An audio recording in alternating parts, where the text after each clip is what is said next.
Hello and welcome to Weekend News. ఈ వారం biggest news CM KCR కి కరోనా పాజిటివ్ వచ్చిందండి.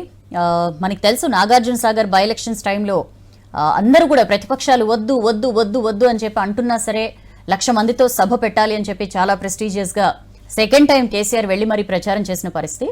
ఆ సభ టైంలోనే విపరీతంగా కరోనా అక్కడ స్ప్రెడ్ అయింది. స్వయంగా టీఆర్ఎస్ క్యాండిడేట్ నోముల భగత్ వాళ్ళ ఫ్యామిలీ ఇంకా అక్కడే ఉన్న కడారి అంజయ్ యాదవ్, కోటిరెడ్డి ఇట్లాంటి చాలా మందికి కరోనా పాజిటివ్ వచ్చింది. ఆ తర్వాత సీఎం కేసీఆర్ కి లైట్ గా లక్షణాలు కనిపించడంతో యాంటీజెన్ టెస్ట్ చేస్తే ఆయన కూడా కరోనా పాజిటివ్ నిర్ధారణ అయింది. ఆయన ఫామ్ హౌస్ లో ఐసోలేషన్ లో ఉన్నారు. బట్ 2 రోజుల తర్వాత యశోద వచ్చి రకరకాల ట్రీట్మెంట్స్ టెస్ట్లన్నీ చేయించుకున్నారు. లైక్ సిటీ స్కాన్ ఇట్లాంటి టెస్ట్లన్నీ అంతా నార్మల్ గా ఉందని చెప్పి ఆయన వ్యక్తిగత వైద్యులు వాళ్ళు కూడా చెప్పారు. ఒక్క కేసీఆర్ తో ఆగలేదండి. ఆ రోజు కేసీఆర్ వెంట ఎంపీ సంతోష్ ఉన్నారు, మంత్రి కేటీఆర్ ఉన్నారు. సో ఎంపీ సంతోష్ తాను పాజిటివ్ వచ్చినట్లు చెప్పారు. ఆ మరుసటి రోజే మంత్రి కేటీఆర్ కూడా కరోనా పాజిటివ్. సో ఇట్లా ఒకరి తర్వాత ఒకరు కరోనా వేగంగా కనిపిస్తోంది. ఖచ్చితంగా ఇది ఇంతా కూడా సాగర్ బై ఎలక్షన్ ఇంపాక్టే అని చెప్పి కూడా చెప్తున్నారు. ఆ తర్వాత ఖమ్మంలో షర్మిల సభ పెట్టారు. ఈవెన్ అక్కడ కూడా విపరీతంగా కేసులు వస్తున్నాయి. ఖమ్మం షర్మిల అనుచరులు చాలా మంది కూడా కరోనా బారిన పడ్డారు. ఒకరైతే పాపం చనిపోయిన పరిస్థితి. సో నాగార్జున సాగర్ బైపోల్ వల్లే చాలా మంది ఇన్ఫెక్ట్ అయ్యారు అని చెప్పి కూడా మనం చూసినాం. సో సాగర్ లో ఎలా అయిందో చూసాం కదా. మొత్తం చాలా మంది కరోనా బారిన పడ్డారు. స్వయంగా సీఎం కేసీఆర్ కూడా దీని అంతటిని చూసిన తర్వాత ఈ మినీ మున్సిపల్స్ ఏవైతే ఈ 30th నిర్వహించబోతున్నారో దీన్ని వాయిదా వేయాలి అని చెప్పి అన్ని పార్టీలు కూడా ఎలక్షన్ కమిషన్ ని కోరుతున్నాయండి. ఎందుకంటే ఇప్పటికే సెకండ్ వేవ్ చాలా డేంజరస్ సిచ్యుయేషన్ లో ఉంది. ఇప్పుడు మళ్ళీ ప్రచారాలు అంటూ ఇంటింటికి తిరుగుతాము, మొత్తం మందలు వెళ్లి జనాల దగ్గరికి వెళ్తే విపరీతంగా కరోనా స్ప్రెడ్ అవుతుంది, జనాలు ఇబ్బంది పడతారు. సో ఎలక్షన్స్ వాయిదా వేయండి అని చెప్పి ఎలక్షన్ కమిషన్ ని కోరే హైకోర్టులో పిటిషన్ వేశారు. హైకోర్టులో పిటిషన్ వేస్తే ఆల్రెడీ ఎన్నికల ప్రక్రియ స్టార్ట్ అయింది కాబట్టి ఈ పాయింట్ లో మేమేమి చేయలేము, మేము ఇన్వాల్వ్ కాలేము అని చెప్పి హైకోర్టు చెప్పిన పరిస్థితి.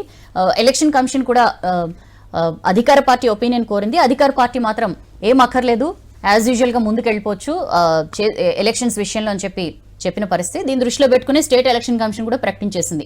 చేంజ్ ఏముండదు, యాజ్ యూజువల్ గా ఎలక్షన్స్ జరుగుతాయి. కాకపోతే మామూలుగా ఏదైనా ఎలక్షన్ ఉంటే ఒక 48 hours ముందు ప్రచారం బంద్ చేస్తారు కదా, దానికి మాత్రం 72 hours ముందు అంటే ఇంకొక రోజు ముందు ప్రచారం ఆపేయాలి అని చెప్పి ఆదేశాలు ఇచ్చారు. మరి ఒక్క రోజు ముందు ఆపడం వల్ల ఏమైనా యూజ్ ఉంటుందో లేదో తెలియదు.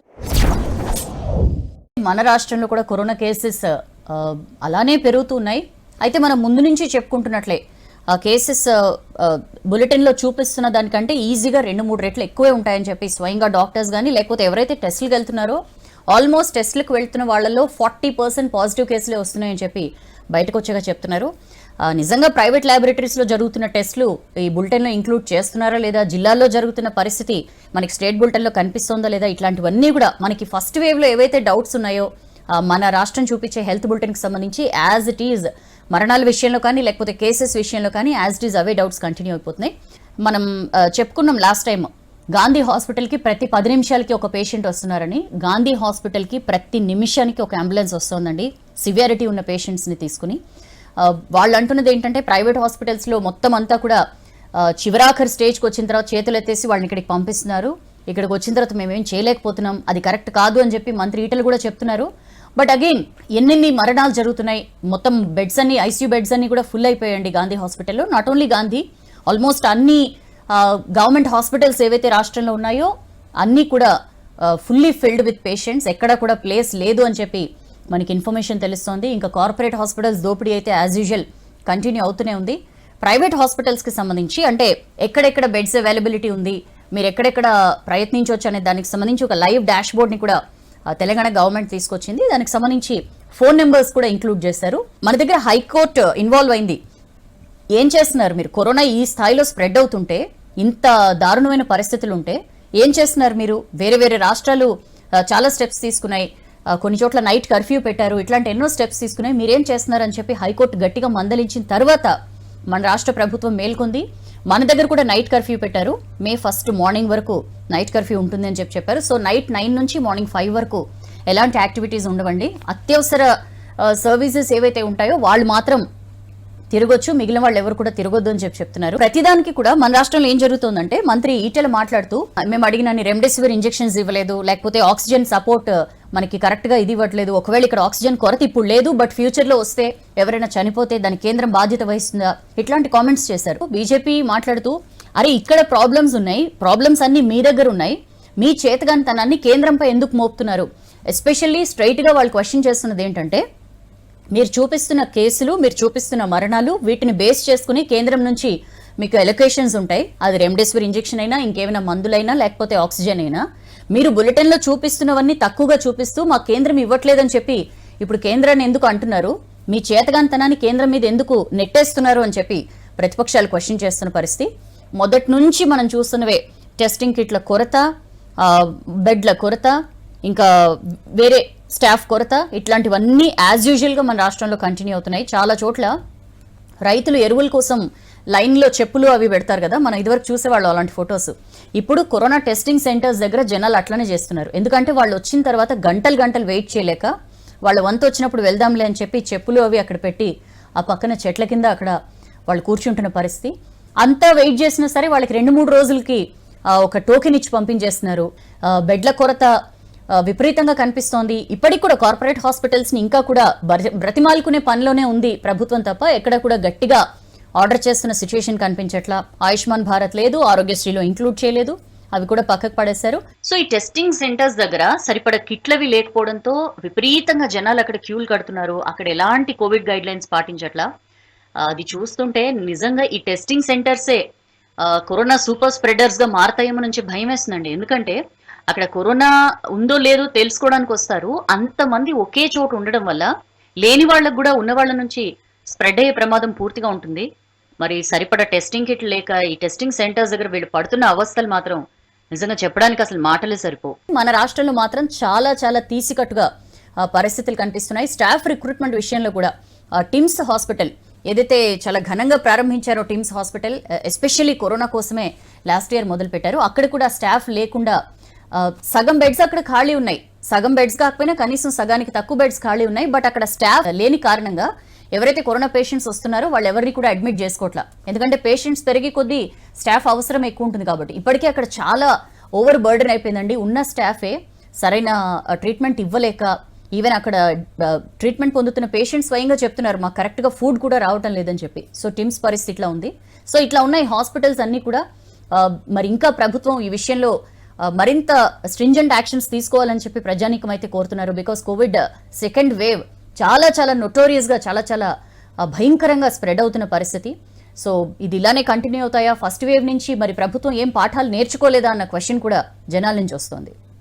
వీకెండ్ న్యూస్ లో స్మాల్ బ్రేక్. కరోనా అప్డేట్స్ కొద్దాం. కరోనా దేశవ్యాప్తంగా కూడా విపరీతంగా కరోనా కేసెస్ మనం చూస్తూనే ఉన్నాం. 3 లక్షలు దాటిపోయండి చూస్తుండగానే, అంటే డైలీ కేసెస్ నేను చెప్తున్నది. మొత్తం ప్రపంచవ్యాప్తంగా నమోదవుతున్న కేసెస్లో 35% మన దేశం నుంచి వస్తున్నాయంటేనే మనం ఏ స్టేజ్లో ఉన్నామో అర్థం చేసుకోవచ్చు. ఎంత వేగంగా ఈ సెకండ్ వేవ్ ఇంపాక్ట్ మన దేశం మీద కనిపిస్తుందో అర్థం చేసుకోవచ్చు. యాక్చువల్ ఇప్పటిదాకా కూడా single day highest cases record US పేరు ఉండే, బట్ ఇండియా దాన్ని కూడా క్రాస్ చేసేసింది. మళ్ళీ చెప్తున్నాను, రికవరీ రేట్ 84% పడిపోయిందండి. కొన్ని స్టేట్స్లో అయితే చాలా డెత్ టోల్ కూడా చాలా హ్యూజ్గా ఉంటుంది.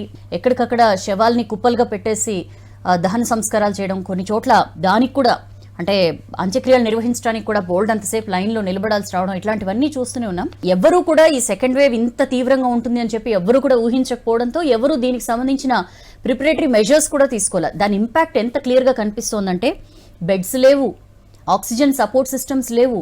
ఎక్కడికక్కడ చాలా చోట్ల అంబులెన్స్లో కొంతమంది ఆ సిలిండర్స్ పెట్టుకుని అంబులెన్స్లోనే వాళ్ళు బెడ్స్ ఖాళీ లేక, నిజంగా ఎవరు కూడా ఎక్స్పెక్ట్ చేయలేదు. ఢిల్లీ అయితే లిటరల్లీ విల్లవిల్ల ఆడిపోతోందండి. ఢిల్లీలో ప్రతిరోజు కూడా సీఎం అప్పీల్ చేస్తూనే ఉన్నారు, దయచేసి మాకు కొంచెం ఆక్సిజన్ పంపించండి, ఆక్సిజన్ సప్లైస్ పెంచండి అని చెప్పి. కేంద్రం కూడా చాలా ఫాస్ట్గా రెస్పాండ్ అవుతుంది. నిజంగా చాలా చాలా బాధాకరమైన పరిస్థితి.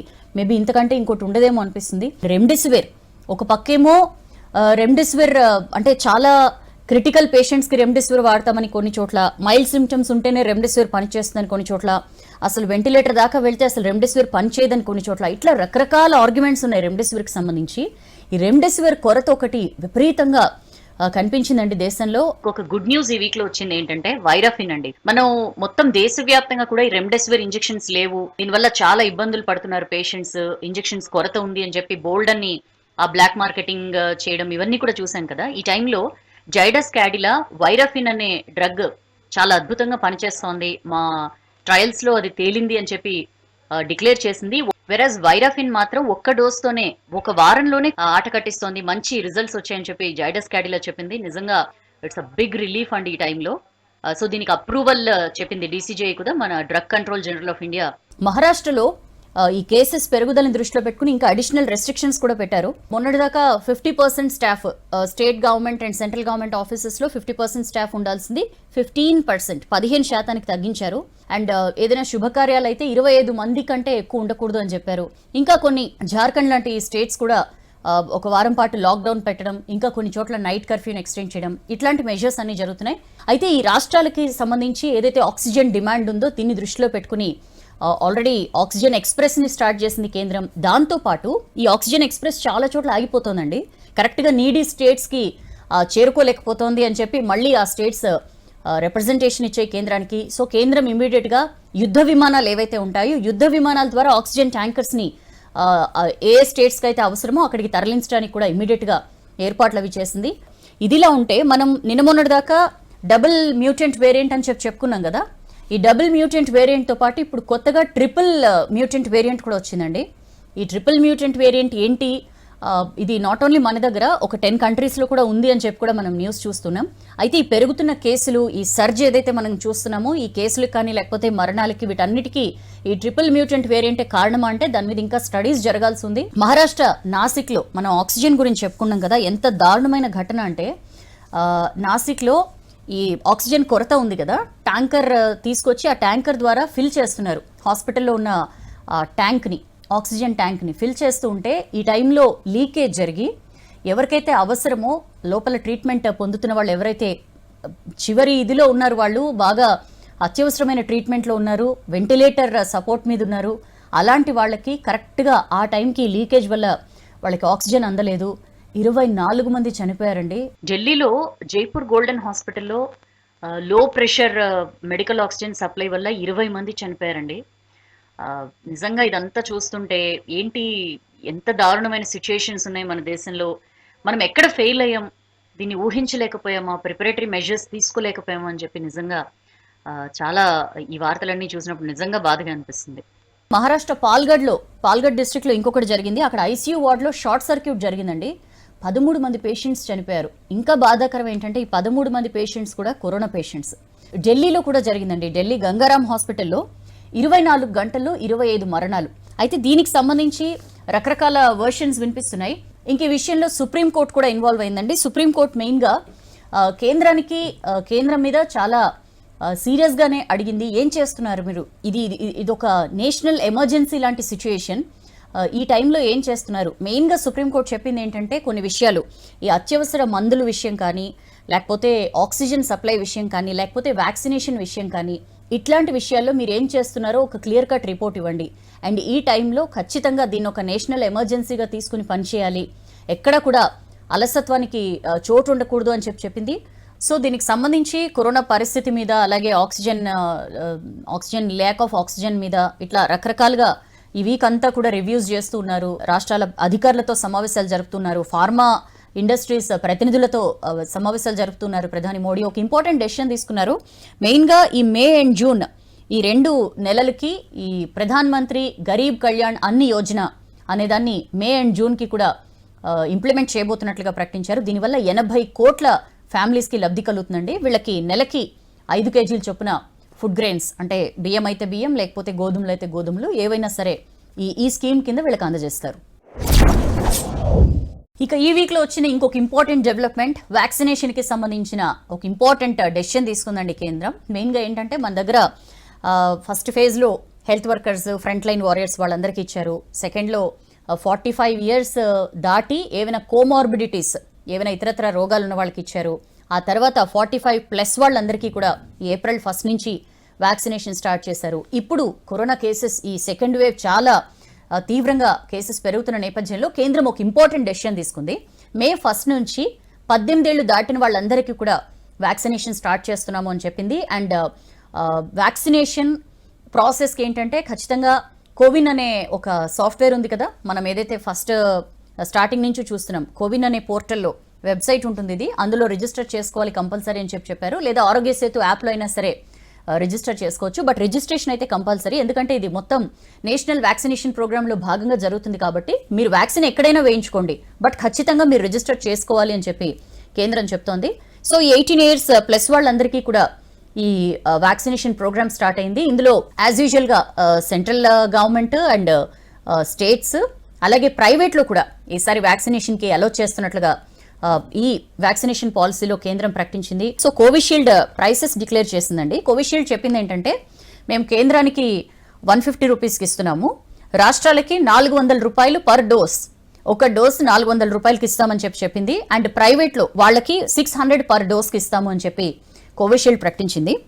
ఈ గవర్నమెంట్ వేరియస్ స్టేట్ గవర్నమెంట్స్ అందరు కూడా అబ్జెక్ట్ చేస్తున్నారు దీని మీద. మన రాష్ట్ర మంత్రి కేటీఆర్ రెస్పాండ్ అయ్యారు, ఆయన ట్వీట్ చేశారు, మీరు 1 నేషన్ 1 ట్యాక్స్ అంటే మేమంతా కూడా జీఎస్టీకి ఓకే చెప్పాము, మరి ఈ వ్యాక్సిన్ విషయంలో ఇంత డిఫరెంట్ రేట్స్ ఎందుకు, కేంద్ర ప్రభుత్వానికి ఒక రేటు రాష్ట్ర ప్రభుత్వానికి ఒక రేట్ ఎందుకు అని చెప్పి కేటీఆర్ అడిగారు. ఇది భరించలేని బర్డెన్ అవుతుంది రాష్ట్రాలకి అని చెప్పి కూడా చాలా మంది రెస్పాండ్ అయ్యారు. సో మన రాష్ట్రం కూడా ప్రకటించిందండి. సీఎం కేసీఆర్ ఒక ప్రకటనలో తెలిపారు, మన రాష్ట్రంలో కూడా వ్యాక్సిన్ అందరికీ రేపు May 1 నుంచి ఏదైతే స్టార్ట్ కాబోతుందో 18 years పైబడ్డ వాళ్ళందరికీ వ్యాక్సిన్ మన దగ్గర కూడా ఫ్రీగానే ఇస్తామని చెప్పారు. 18 నుంచి 45 ఏళ్ల వాళ్ళకి ఏదైతే May 1 నుంచి వ్యాక్సినేషన్ స్టార్ట్ కాబోతుందో పూర్తిగా ఫ్రీగా ఇస్తామని చెప్పి ఏపీ గవర్నమెంట్ డెసిషన్ తీసుకుంది. బెంగాల్ సీఎం మమతా బెనర్జీ అయితే గెలిచి వచ్చిన తర్వాత మేము May 5 నుంచి అందరికీ ఫ్రీగా వ్యాక్సిన్ ఇస్తామని చెప్పారు. అయితే చాలా రాష్ట్రాలు ఫ్రీగా వ్యాక్సిన్ ఇస్తామని ఇప్పటికే ప్రకటించేసేయండి.